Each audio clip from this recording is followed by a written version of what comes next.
पाकिस्तान के head coach Gary Kristen ने T20 world cup 2024 से पाकिस्तान के जल्द बाहर होने के बाद चौंका देने वाला बयान दिया। उन्होंने कहा कि पाकिस्तानी टीम में इत्तेहाद नहीं है।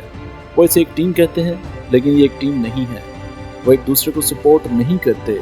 सब अलग अलग बाएं और दाएं हैं। मैंने बहुत सी टीमों के साथ काम किया है, लेकिन मैंने ऐसी हालत कभी नहीं देखी।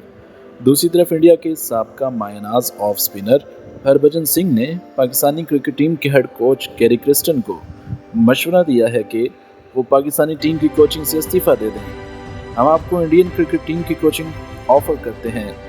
आप पाकिस्तानी टीम के साथ जितना मर्जी वक्त गुजार लें, ये कभी टीम अपना मुकाम हासिल नहीं कर सकती।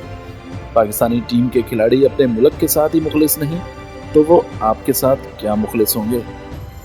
दोस्तों, आपका इस बारे में क्या कहना है? क्या वाकई पाकिस्तानी टीम के खिलाड़ी एक दूसरे को सपोर्ट नहीं करते? क्या वाकई ये सब पाकिस्तान के साथ मुखलिस नहीं हैं?